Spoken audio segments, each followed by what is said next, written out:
lá, galera! Segundo tempo da nossa aula de biologia, tá? A gente está conversando com vocês sobre engenharia genética e biotecnologia. Nas primeiras aulas, primeiros momentos, a gente explicou sobre biotecnologia de um modo geral, mostrei para vocês a importância na saúde, na produção de vacinas, na reprodução, né, na gerar fertilização in vitro, tá? Agora a gente vai entrar dentro da parte da engenharia genética mesmo, de modificar o possível DNA, tá bom? Deixa eu só responder algumas perguntas que eu li aqui, tá? Eu mostrei para vocês a estrutura do espermatozoide, não é isso? Na primeira aula, tá? Aí eu falei para vocês, olha, o espermatozoide é o gameta masculino do ser humano. O ser humano tem célula eucariótica, né? Ou eucarionte, tá? Essa célula ela é caracterizada por quê? Porque tem um núcleo celular organizado e um monte de organelas. Entre essas organelas, nós temos a mitocôndria. A Érica perguntou, o óvulo tem mitocôndria? Tem, aliás, ela afirmou, tá? O óvulo tem mitocôndria? Se ele é uma célula eucariótica, tem, tá? Toda célula eucariótica tem mitocôndria? Que a gente trabalha aqui no ensino médio, toda célula tem, tá? É claro que afirmar toda é algo muito forte, tá? Mas o óvulo tem porque ele é uma célula eucariótica, viu, Érica? Não é toda célula que vai ter mitocôndria, mas as células eucarióticas têm. Beleza? A célula de uma planta é uma célula eucariótica? É. Ela tem mitocôndria? Também tem. Certo? Ela também tem respiração celular. Ok? Eu falei para vocês, normalmente a mitocôndria do espermatozoide fica perto do flagelo para poder auxiliar, para dar energia, tá bom? Mas a célula do óvulo também tem mitocôndria, ok? Deu para entender, Érica? Jack perguntou, professor, o flagelo ajuda na locomoção? Sim. Me lembrei das bactérias. Algumas bactérias também têm flagelo, tá? Mas, ó, bactéria é uma célula completamente diferente do espermatozoide. O espermatozoide é uma célula especializada na reprodução.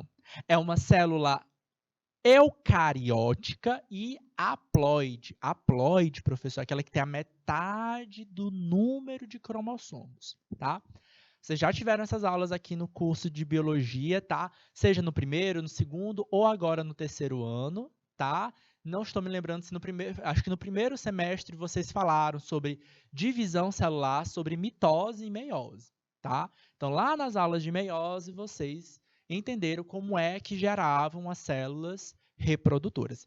Observa, galera, como essa aula tem tantos detalhes, tá? Porque na prática a gente precisa entender a biologia dos organismos para poder aplicar a tecnologia. Então, eu preciso entender de reprodução humana, eu tenho que entender sobre como é a estrutura de um gameta, eu preciso entender sobre hormônios para poder aplicar na fertilização artificial. Lá na produção de vacina, eu preciso entender sobre a biologia do patógeno, preciso entender sobre o ciclo de vida do patógeno para entender como a vacina pode ser produzida, se é que ela pode ser produzida, tá bom? Beleza? Deu para pegar aí? Felipe, Jack, Érica, Adriana. Adriana tá calada. Não gosto de vocês calados. Eu gosto de vocês participando, tá? Felipe participa mais, viu? Eu sei que você tá assistindo, tá acompanhando a aula, mas o Felipe participa mais. Quero essa turma participando. Eu quero é vocês aqui, ó, comigo, tá? Bora lá. Érica e Jack estão cumprindo o papel deles. Estão aqui, ó, indo e voltando. Estão ótimos. Vamos embora lá. Bom, uma das coisas que mais chamam a atenção para vocês quando a gente fala de biotecnologia é o que vocês falaram com a gente, que são os organismos geneticamente modificados. O que é um organismo geneticamente modificado? É aqueles que a gente mudou o DNA. Ponto. Beleza? Só que é um detalhe, tá? Como assim a gente muda o DNA? Essa estrutura que a gente está vendo aqui, ó, essa estrutura que a gente está vendo aqui, galera, é o DNA. Vocês tiveram essas aulas nas últimas aulas. A professora Amanda já explicou para vocês que o DNA é um tipo de ácido nucleico. E que esse ácido nucleico ele é formado por partezinhas, né? chamadas de nucleotídeos, e que esses nucleotídeos têm suas partes menores, enfim. Uma porção desse DNA, tá, vai ser chamada de gene. O que é um gene? É uma parte do DNA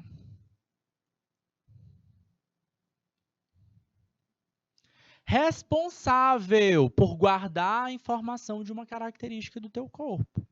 Seja essa característica morfológica ou uma característica fisiológica. Por exemplo, no teu DNA vai ter um gene que vai determinar a formação de um nariz.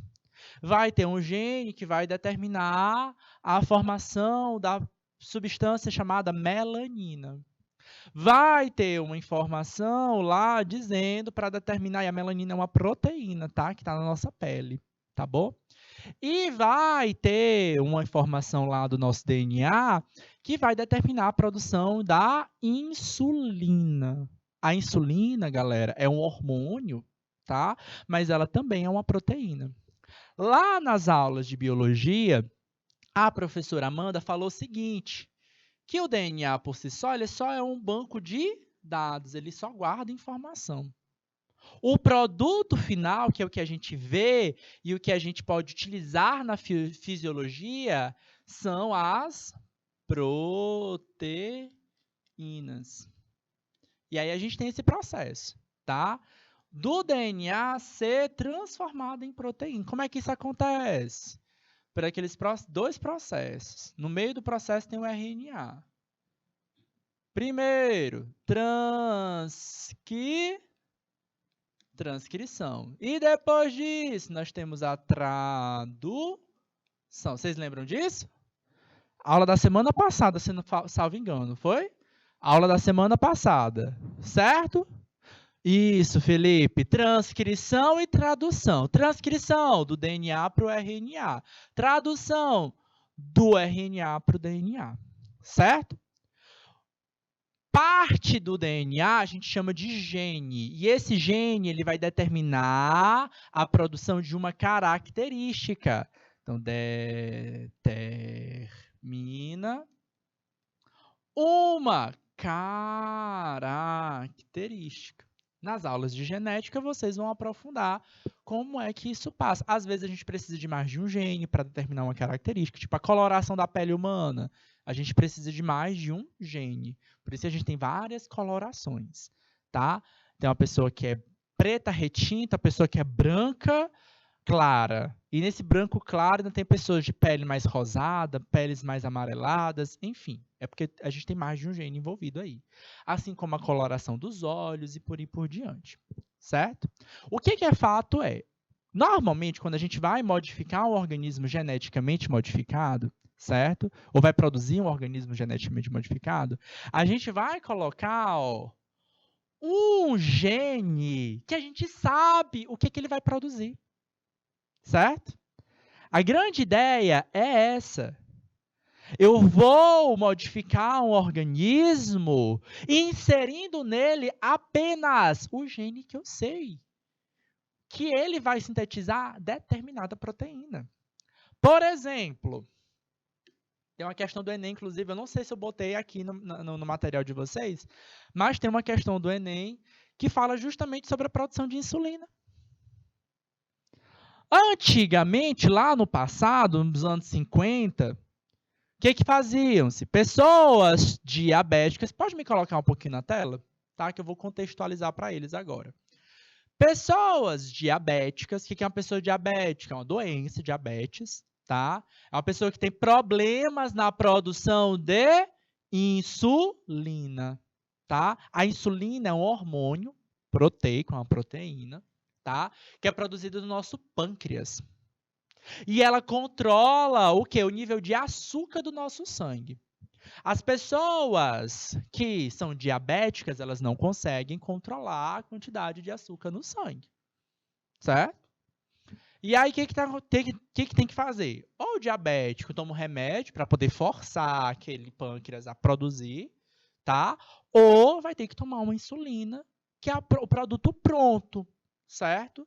que é o próprio hormônio ali no corpo daquela pessoa. Qual era a origem no passado? Lá nos anos 50, eles extraíam de outros animais, de outros mamíferos, como, por exemplo, de porcos, tá? Então, o porco já era abatido para comer, aproveitava o pâncreas para extrair a insulina. Era inviável, porque a produção de insulina era muito pouca, certo? Aí o que foi que eles fizeram? Opa, a gente precisa fazer com que a gente consiga produzir mais. Como é que a gente pode produzir mais? Gente, insulina é uma das doenças que mais atingem a população mundial, certo? E talvez seja, talvez eu esteja desatualizado, mas o último dado que eu tinha visto era a segunda doença que mais matava as pessoas, perdendo só para o câncer, tá? É triste, tá? A insulina não é só controla, a diabetes não só controla a taxa de sangue, mas a pessoa diabética, ela impede que a pessoa tenha, ela pode ter problemas na coagulação sanguínea. Então a pessoa não pode se cortar ela nunca cicatriza. Isso pode permitir infecção. Tem descontrole em todas as outras taxas hormonais. Enfim, é uma doença bem dolorosa, bem triste, tá? Então, como é que a ciência poderia fazer com que essa produção aumentasse? Aí é onde que surgiram os organismos geneticamente modificados. O que foi que eles fizeram? Eles pegaram as bactérias, tá? Que é um organismo simples, tá bom? Que é um organismo com célula procariótica, aquele que não tem núcleo. E ele pegou o gene da produção de insulina. Pegou o gene do ser humano. Cortou, certo? Só essa porçãozinha. Então ele tinha certeza, o cientista tinha certeza que aquela porçãozinha do DNA só codifica insulina. Pegou ela e botou na bactéria. Aí a bactéria, galera, a bactéria cresce muito rápido, tá? Eles começaram a crescer essas bactérias em meio de cultura própria no laboratório. Aí o que foi que ele fez? A bactéria continuou viva, crescendo naturalmente na dela. Só que com o gene da produção de insulina, essa bactéria começou a produzir também a insulina a nosso favor. Então, ela, viva, certo? Por isso a gente fala que é biotecnologia, porque é um processo biológico natural. Então, ela sozinha estava produzindo o próprio hormônio. O próprio não, o nosso hormônio. O que a gente fazia? A gente só coletava aquela insulina e colocava ali para levar aos pacientes. Hoje, a insulina ela é disponibilizada, galera, pelo SUS, tá? Pelo Sistema Único de Saúde. Então, é um produto caro. Tá? É um produto caro. Então, permitindo que toda a população doente, porque temos dois tipos de diabetes, tá? Tem a diabetes genética, tá? Que você nasce com ela, com essa condição, e tem a doença que você desenvolve ao longo do tempo, tá? E então, auxiliando a nossa população, tá? Nesse processo, tá? De você conseguir se automedicar, porque é uma canetinha, tá? Antigamente era uma seringa, mas hoje é uma canetinha que você aplica na barriga, no braço, na coxa, tá bom? Então, bora botar aqui, ó, o que está acontecendo, ó. Produção da insulina. Essa imagem mostra aqui pra gente como é essa produção da insulina, tá? Na esquerda, tá? Essa imagem da esquerda está mostrando a canetinha, tá? E aqui dentro dessa canetinha, o que a gente tem? A insulina. Então, aqui dentro a gente tem a insulina. A pessoa aplica, só aperta um botãozinho. É mais prático de aplicar do que se fosse com a seringa e tal, tá? É uma canetinha com uma agulha pequenininha ali dentro, tá? Então, algumas pessoas ainda têm uma certa aversão, tá? Mas dói pouco o relato que eu escuto das pessoas que são diabéticas que tomam, tá bom? Parece que é só uma picadinha. O que acontece para a produção de insulina? A gente tem a célula humana. Dessa célula humana, a gente faz o gene. A gente extrai o gene que codifica a insulina. Lembrando, insulina é um hormônio e a insulina é uma proteína. Quando a gente fala que a insulina é uma proteína, eu escuto dos meus alunos. Ah, professor, ela é proteína? Por isso. Por quê? Quando eu insiro esse gene Quando eu insiro esse gene lá no DNA da bactéria, a bactéria vai fazer o processo de transcrição e de tradução. Por isso que a bactéria consegue produzir a insulina quando ela recebe esse gene. Certo? Então, a ideia do organismo geneticamente modificado, ela é essa. E como as bactérias se proliferam muito, aí eu modifiquei uma bactéria, quando eu pensei que não, já tenho 10, 100, 20 mil bactérias produzindo aquele mesmo hormônio. Então, eu não preciso de um porco para produzir, eu tenho milhares de bactérias produzindo boas quantidades. A gente consegue aumentar e elevar a produção de insulina. Tá? Então, a célula bacteriana, observa que o DNA da célula bacteriana está solto, ao contrário do DNA da célula humana. Por quê?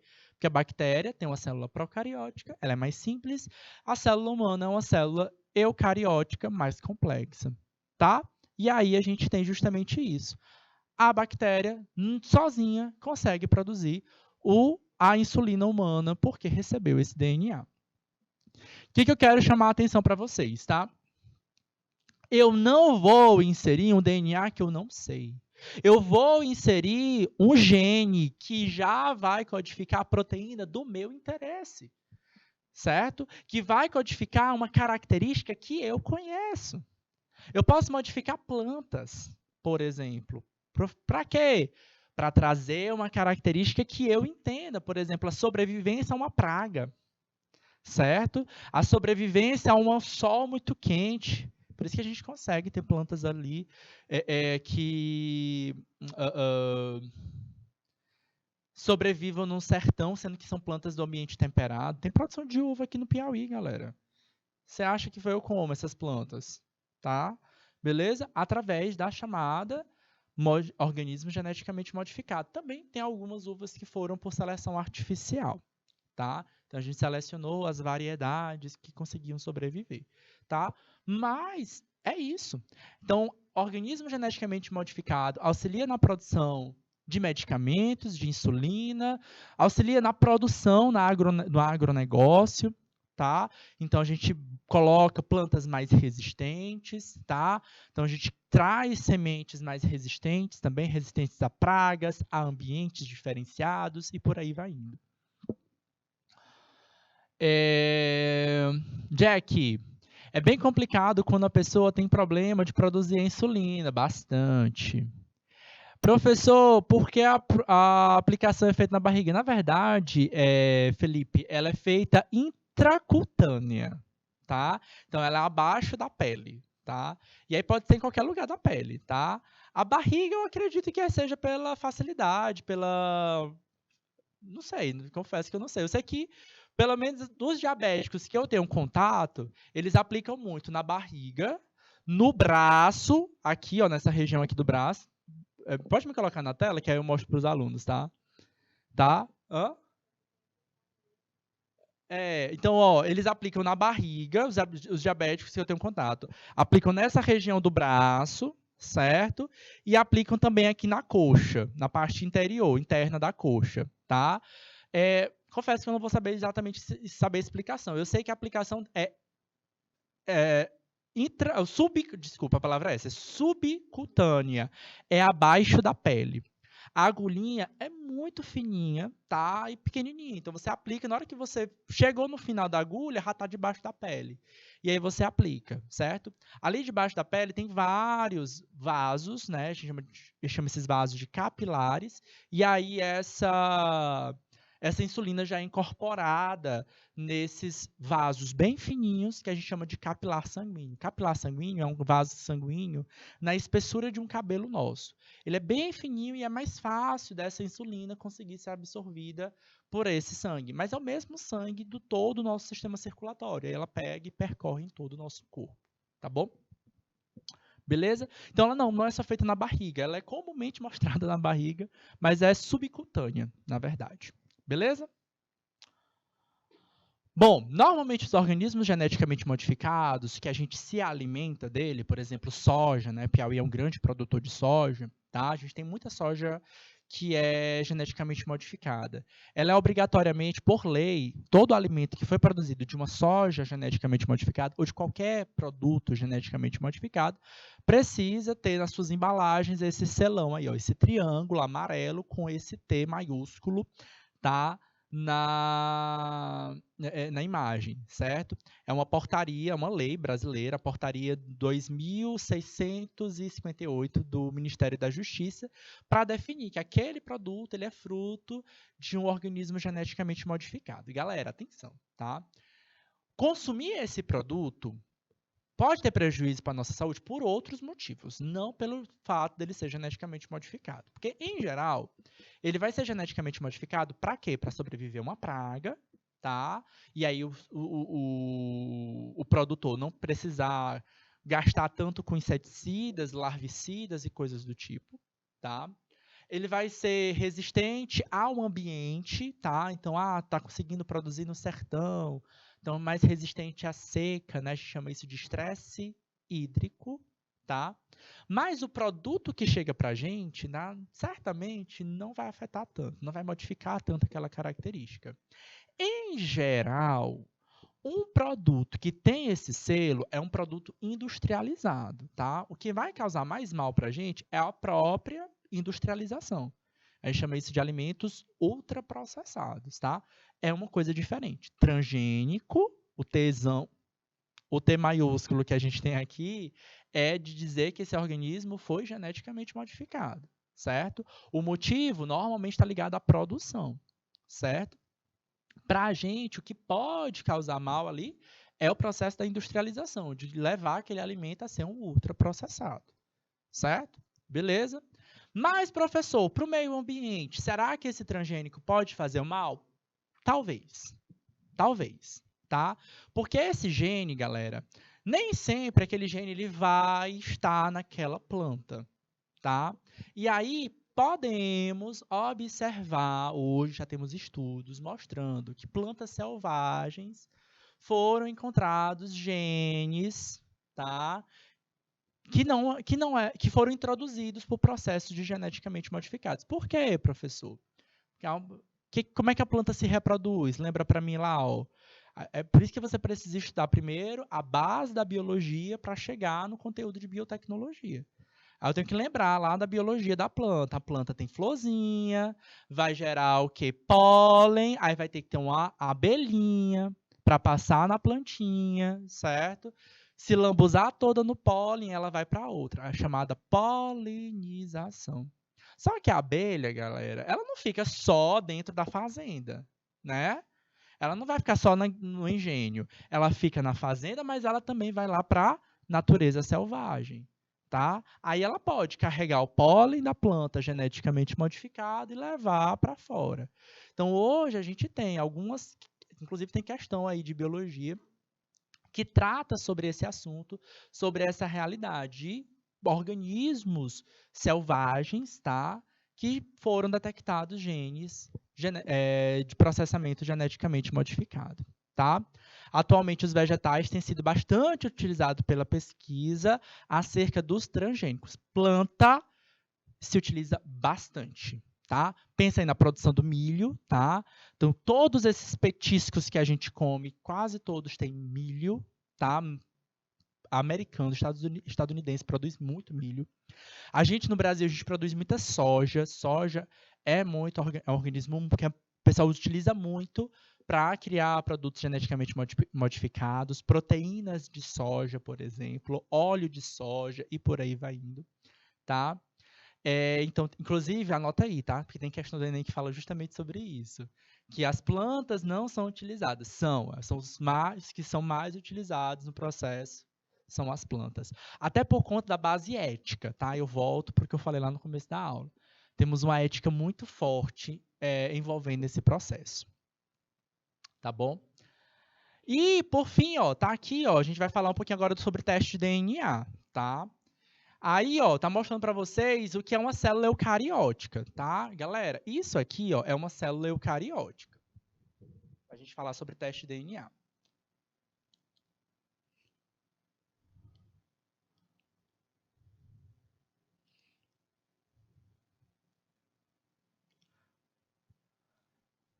A célula eucariótica, tá? É aquela célula complexa que tem o núcleo organizado.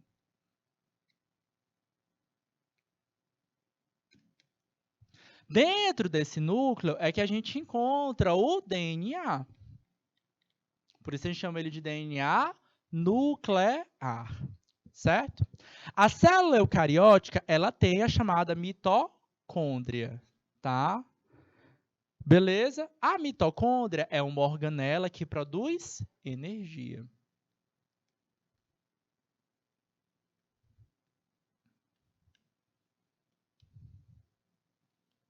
Através do processo de respiração celular. Porém, ela, sozinha, tem o DNA próprio dela. A mitocôndria, ela parece uma bactéria. Ela não é uma bactéria, viu, galera? Ela parece uma célula procariótica.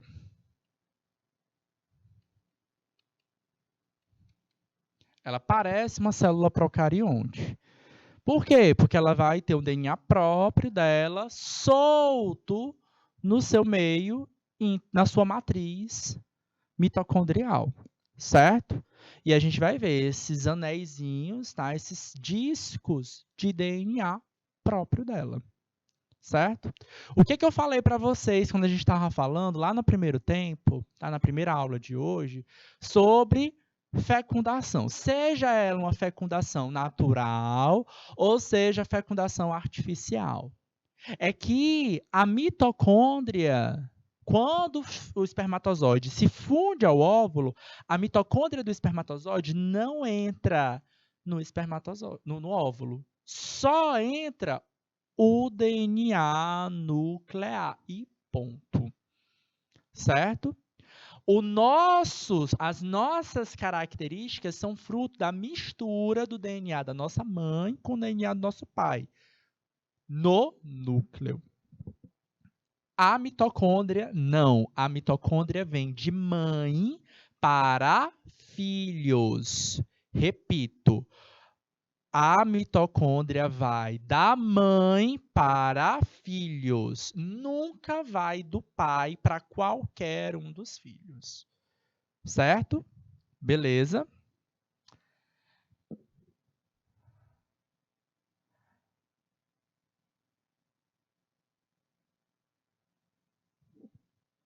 Deixa eu ler bem aqui o comentário do Jack.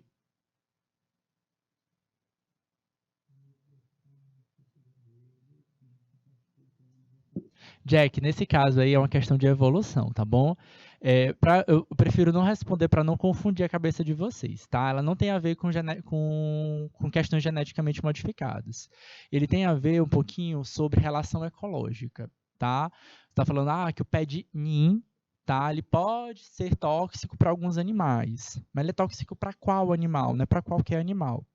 Tá? Ele tem a ver com a introdução desta planta no Brasil, e sendo que ela não é uma planta nativa. Então, a gente chama isso de planta exótica. É um outro tema, tá bom? Então, sim, isso pode acontecer. Tem a ver com cascata trófica, tá bom? Então, mas eu vou deixar isso para as aulas de ecologia, para não confundir a cabeça de vocês. Beleza? Achei interessante teu comentário, mas é um outro tema, tá bom? Pesquisa sobre cascata trófica, tá? Que aí dá para você responder ela bem direitinho. Voltando para cá, ó. Pronto, DNA mitocondrial. Ó. Essas duas imagens mostram os indivíduos, tá? O nosso DNA nuclear, ele é fruto da fusão do DNA da mãe com o DNA do pai de toda nossa árvore genealógica, certo? Beleza. Então, as nossas características, como a cor dos olhos, cor da pele, textura do cabelo, é fruto dessa mistura. Ok? Beleza? A maioria das nossas características estão no DNA nuclear. Poucas características são determinadas através do comando do DNA mitocondrial, tá? Mas algumas sim. Aí o que acontece? Olha só o que a gente está observando aqui. Ó. Toda a linhagem do pai, ninguém absorveu o DNA mitocondrial. Ele sempre vem da mãe, da mãe da mãe, da mãe da mãe da mãe e assim por diante. Uma vez que essas mitocôndrias são herdadas pela mãe, ela fornece uma forma de rastrear a linhagem matrilinear, que é uma linha de descendências através da cadeia intacta de ancestrais femininos. Hoje a gente tem muito teste de DNA para detectar a ancestralidade e eles fazem essas análises de DNA mitocondrial. Saber a origem, saber quais são os propósitos, né? Como é que essas conexões foram ou não foram feitas lá no passado, certo? A gente tem uma ideia, gente, que a nossa árvore genealógica sempre vai aumentando, né? Só que chega um dado momento em que, em algum momento, meio que os parentes se relacionaram, tá? E aí é nessa hora que a gente consegue entender, por exemplo, as nossas bases africanas, europeias, asiáticas e por aí por diante. Hoje em dia, a gente tem teste de DNA para detectar. Imagina aí, novela mexicana adora fazer isso. Trocou os bebês na maternidade, né? Hoje, quando troca esse bebê na maternidade, por exemplo, é raro, mas vai que aconteça, faz um teste de DNA para detectar. A gente vai observar que o DNA da mãe deve ser idêntico ao do filho. Por quê? Porque ele é 100% da mãe. Veio da mitocôndria da mãe. Então, o teste de DNA mitocondrial da mãe para o filho é para ser idêntico, tá? Então, a gente tem algumas questões que tratam e trabalham sobre essa análise do teste de DNA. Se é o pai, se eu não tenho parentesco da mãe, se eu tenho parentesco do pai, aí o negócio muda um pouquinho, tá bom? Então, eu não posso determinar através de um teste de DNA do pai. Vamos supor que a mãe tenha morrido, por exemplo, tá? Então, eu só posso determinar pelo teste de DNA do pai. Aí a gente tem porcentagens, tá? Então, não há garantia de 100%. Todo teste de DNA, a gente tem uma porcentagem. Olha, a probabilidade é que esse teste seja de 90%, 95%, 98%, mas nunca é 100%, tá bom? Vamos ver aqui, ó, como é que é feito, de fato, um teste de DNA, tá? O teste de DNA, basicamente, a gente vai pegar uma parte das tuas células, tá? De qualquer pessoa, tá? E eu vou tirar, extrair, fazer a extração do DNA. Através de quê, professor? Através daquelas enzimas, helicase e polimerase, tá? Provavelmente, a professora Amanda já falou sobre essa enzima, chamada polimerase. Esse Pzinho aqui é da polimerase. E ela está presente, tá, durante o processo de replicação. Que é quando a gente duplica o DNA, certo? Antes da divisão celular, tá? Polimerase é uma enzima que divide, que duplica, que lê o DNA e duplica aquele DNA em dois, certo? Se eu pegar uma amostra do meu DNA, eu tenho pouco teste, certo? Aí o que eu vou fazer? Eu vou aplicar a esse extração de DNA, certo? Eu vou colocar uma série de enzimas para poder separar, ter só o meu DNA, certo?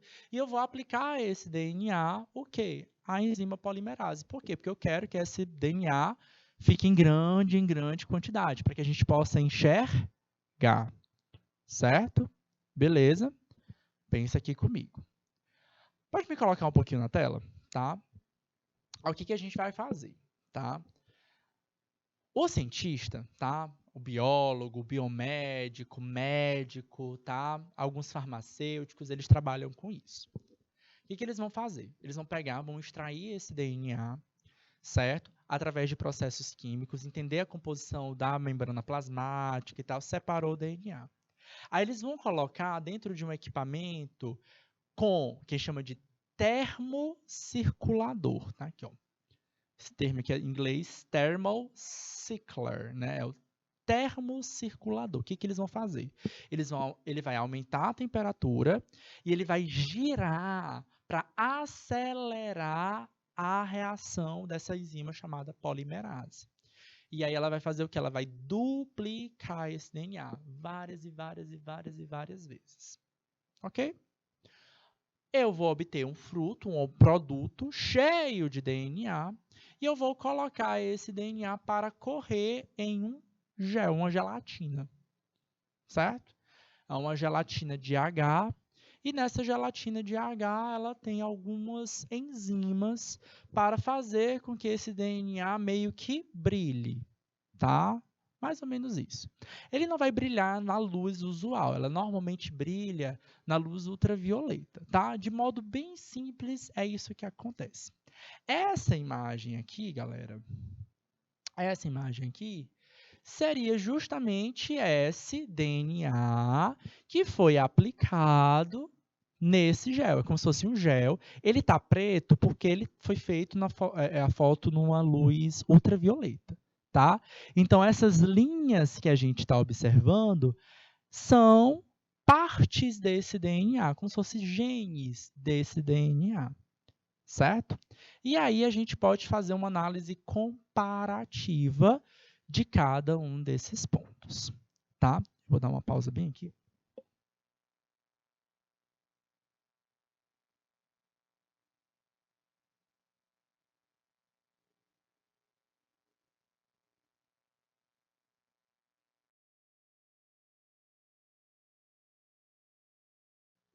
Oi. Tá. Então, galera, essa aqui, galera, essa imagem preta é uma imagem real, tá? De um teste feito de DNA, tá? Aí, o que que a gente vai fazer, tá? A gente compara, a gente aumenta duplica esse DNA diversas e milhares de vezes e aplica em esse gel e faz uma descarga elétrica para ele brilhar. Então, a gente começa a ver esses traçozinhos, são parte do DNA dele. Cada DNA é único, tá? O nosso DNA ele é único para cada um de nós. Para cada indivíduo, ele é único, certo? E aí, o que que a gente imagina? A gente quer comprovar a semelhança entre esses DNAs. Vocês estão vendo aqui, ó, colunas, coluna 1, coluna 2, coluna 3, coluna 4, coluna 5, 6, 7, 8. São DNAs diferentes. Pensa aqui, por exemplo, que pode ser cada uma de uma bactéria diferente. No DNA 1, tá? A gente tem aquele DNA da célula modelo, aquela que eu quero, aquela que eu já tenho certeza do que eu quero. Vamos supor, por exemplo, tá? Onde é que a gente aplica a técnica do PCR ou do teste do DNA? Posso fazer uma técnica do teste do DNA para identificar a paternidade, é o teste do ratinho. Ele é feito desse jeito, tá? O teste do ratinho. Mas eu também posso determinar se... Pode voltar. Não, volta... Era para ter mudado só naquela hora. Volta lá, volta lá, volta lá. Eu posso identificar, por exemplo... Valeu. Eu posso identificar, galera, se uma bactéria ou um fungo que é utilizado, por exemplo, para produzir um vinho, ele é aquele específico, tá? Aí, por exemplo, no meu teste, o que que vai ter aí para vocês? Ó, tá na tela para vocês, ó. O teste 1, qual é o mais parecido com o DNA que está na coluna 1? Observe aí o seguinte, cada coluna representa um DNA que foi processado, certo? Cada coluna, cada item, 1, 2, 3, 4, 5, 6, 7, 8, representa uma coluna de um DNA que foi processada. Certo? Eu quero que vocês, olha aí, ó, pronto, tá na cara para vocês que o 8 é muito parecido com o 1. Ou seja, o meu 1 aí, galera, em linhas bem gerais, é o meu modelo e eu quero saber, do 2 para o 8, qual deles está mais próximo do 1. Aí a gente está comprovando que o 8 tem o mesmo genes do 1. Certo? Bora ver aqui como é que isso acontece no dia a dia de um teste de DNA e como o Enem cobra isso, porque o Enem cobra isso. Bora lá, ó. Exercício 7. Agora sim, pode ir lá para o exercício 7 para os meninos, ó. Exercício 7. Para verificar a eficácia do teste do DNA na determinação da paternidade, 5 voluntários, dentre eles o pai biológico de um garoto, cederam amostras biológicas para a realização deste teste. A figura mostra o resultado obtido através da identificação dos fragmentos. Então, cada um ofereceu material biológico, eles processaram aquele DNA, eles duplicaram esse DNA várias vezes e colocaram no gel. Essa imagem aqui representa esse gel, e essas linhazinhas é aquele teste do DNA que eu mostrei para vocês, tá? Cada DNA é único, tá? Só que a gente sabe que o DNA que eu tenho é a mistura do DNA da minha mãe e do DNA do meu pai, certo? Bora ver como é que a gente pode responder essa questão aqui, galera. Eu tenho o garoto. Isso aqui é o DNA do garoto. Esse segundo aqui, coluna, é o DNA da mãe. E primeiro, segundo, terceiro, quarto e quinto são os DNAs dos possíveis pais. Um deles, a gente tem certeza que é o pai dele. O que eu imagino? Eu imagino o seguinte, que no DNA do garoto, cada tracinho é um fragmento do DNA. Ou esse fragmento veio do pai, ou ele veio da mãe. Aí tu pensa aqui, ó, esse primeiro tracinho, opa, veio da mãe, não veio? Beleza. Mas a gente vai ver o seguinte, que alguns tracinhos não vieram da mãe. Se não vieram da mãe, eles têm que ter vindo obrigatoriamente do pai. A análise é direta. Vocês vão ter que analisar aí, tá? Cada tracinho e identificar qual é desses, primeiro, segundo, terceiro, quarto ou quinto, é o pai da criança. Vou dar aí um minutinho para vocês fazerem essa análise, porque essa questão está fácil.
E aí, galera? Tranquilo, não tá? Galera, o DNA do garoto é a mistura, mas é por isso que eu tô aqui para praticar, tá? Vamos nós. O DNA do garoto, ele não é fruto da reprodução da mãe e do pai? Então, o DNA dele é uma mistura do que é o pai e do que é a mãe. Cada tracinho desse representa um fragmento do DNA da criança, que foi duplicado e passou por uma radiação, por um eletrochoquezinho e brilhou. Aquela imagem que eu mostrei lá, aquela imagem lá que eu mostrei para vocês era real, esse aqui é um esquema. Aí tu pensa o seguinte, o DNA do garoto, ele veio da mãe e do pai.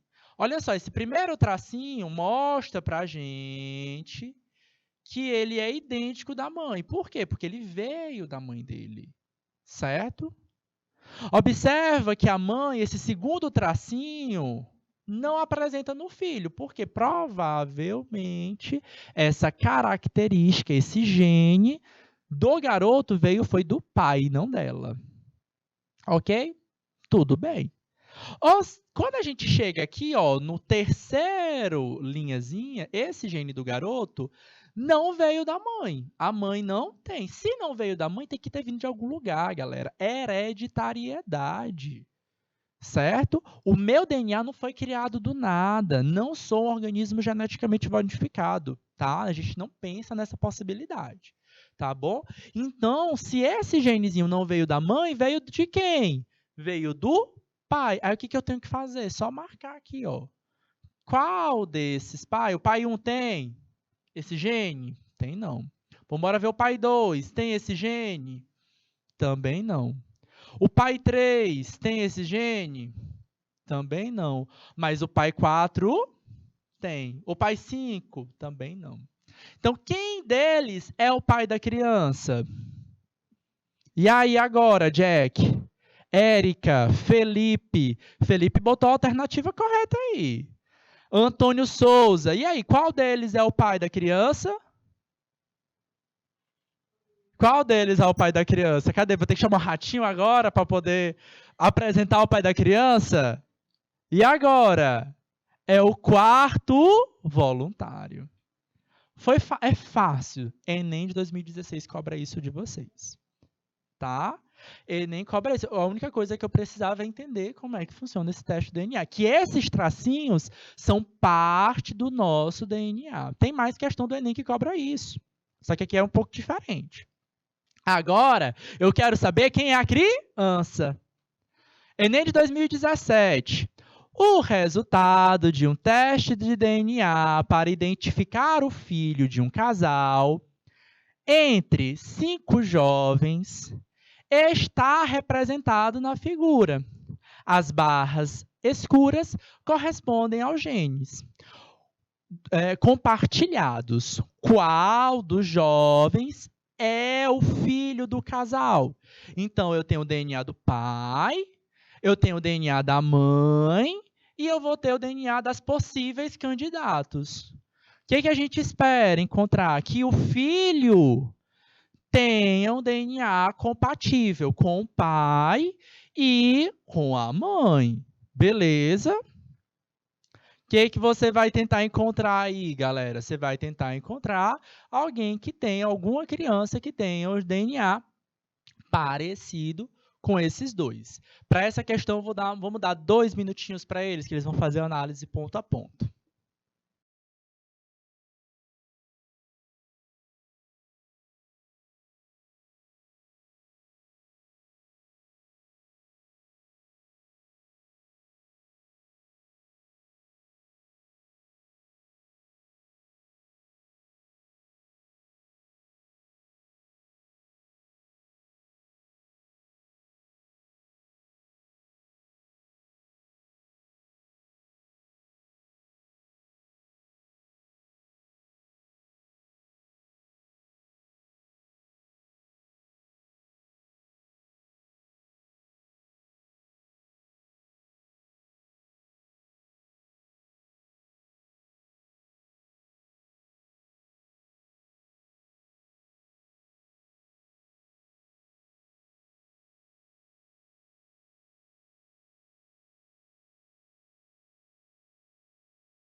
Então, bora lá, galera. Érica botou, Felipe tá colocando, ó, que eles estão padrão aí, a resposta deles.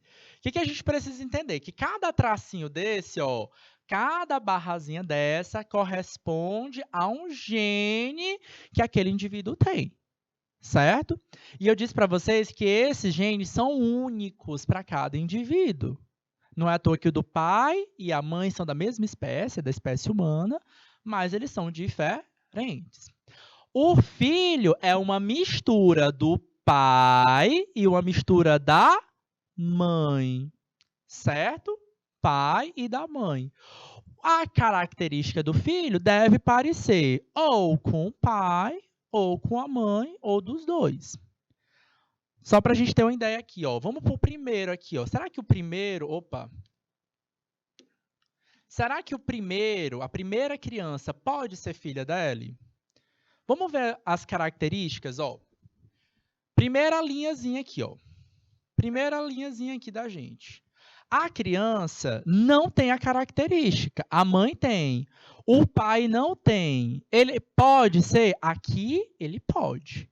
Por quê? Porque o pai não tem a característica, então ele pode ter herdado do pai, ok? Beleza, até aí tudo bem.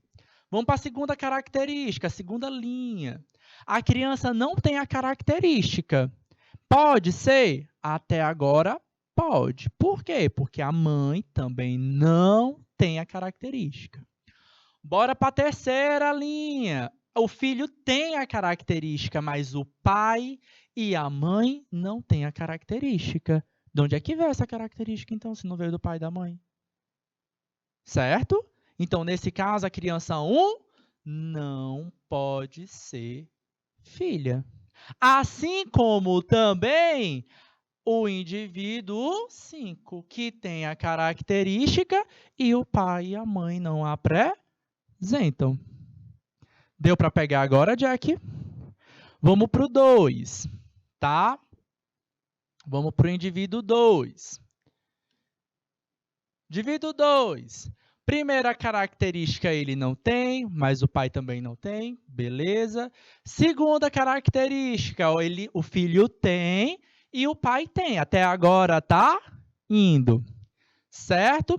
O que vai fechar para a gente ali, galera? Eu vou descer agora lá para a última característica da criança. De novo, ó, o filho tem uma característica que nem o pai nem a mãe tem. Então, a gente exclui a possibilidade do segundo filho ser filho do casal. Certo? Terceiro ponto. Vamos lá. Terceira criança. A gente vai de novo. O filho tem a primeira característica. A mãe tem. Ok. A segunda característica da criança. O pai tem. Ok. Terceira característica da criança, a mãe tem, ok? A última característica da criança, o pai tem, ok? Terceira criança, fechou. Terceiro jovem. Os 5 a gente já excluiu, os 4 a gente exclui também aqui, ó, pela última característica também. Então, 4 também não pode ser. Quem é a criança que é o filho? Deu para pegar agora? Então, galera, se você vê uma questão dessa no Enem, o que você vai fazer? Você vai comparar, certo? E aí dá para fazer teste de DNA para paternidade, para maternidade, dá para fazer teste de DNA para criminoso, também é assim que é feito. Então, eu comparo. No criminoso, por exemplo, vamos supor que um cara... Essa palavra não pode falar. Palavra com E, não pode falar. Mas vamos supor que um cara assassinou uma jovem, deixou o DNA dele, o esperma dele na jovem, na garota, tá? Então, essa moça vai fazer um teste de DNA do quê? Do esperma do assassino e comparar com os possíveis suspeitos. O que a gente espera? Encontrar igualdade, seja idêntico. O esperma do suspeito com o DNA do assassino, certo? Então, a gente espera encontrar esse grau de similaridade. Bora voltar lá para a questão 6, para a gente fazer mais uma questão de DNA que não mostre para vocês o quê? Que não mostre essas linhazinhas, mas para vocês raciocinarem. Deu para pegar aí, Jack? Deu para pegar? É uma questão de comparação. Boa. Antônio também pegou. Érica pegou. Fácil demais.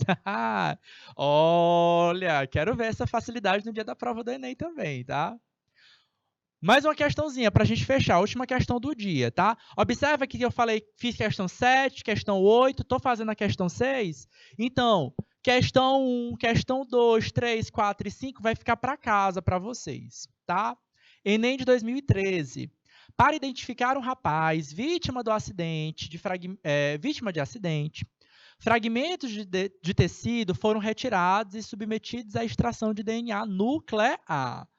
Fez extração, opa, volta, eita. Extração de DNA nuclear para comparação com o DNA disponível dos familiares. Quem são os familiares? O pai da vítima, o avô materno da vítima, a avó materna da vítima, o filho e a filha. Como o teste de DNA nuclear não foi conclusivo, os peritos optaram por usar o DNA mitocondrial. Opa, dá para fazer um teste com DNA mitocondrial? Dá. Para identificar o corpo, os peritos devem verificar se há homologia, ou seja, que o DNA mitocondrial seja idêntico ao DNA mitocondrial de quem? De quem? De quem? Ó, Érica, não, menina, não, não, não. Não, não, não. DNA mitocondrial sempre vem da mãe. Se a mãe não está disponível, a gente vai olhar para quem? Para a mãe da mãe. Quem é a mãe da mãe? A avó materna. Beleza? DNA mitocondrial é sempre a linhagem da mãe. A mãe da mãe, a mãe da mãe da mãe, a mãe da mãe da mãe e assim por diante. Galera, vamos ficar por aqui. Lembra, amanhã tem sábado letivo. Será que será eu? Será que será a professora Amanda? Tem que assistir para saber, tá bom? Vai ficar mais questões, questões 1, 2, 3, de 1 a 5, para vocês. Tem gabarito lá no final, vocês encontram lá na plataforma do canal Educação. Não deixem de praticar, tá bom, galera? Foi um prazer estar com vocês. Grande beijo, grande abraço. Até mais.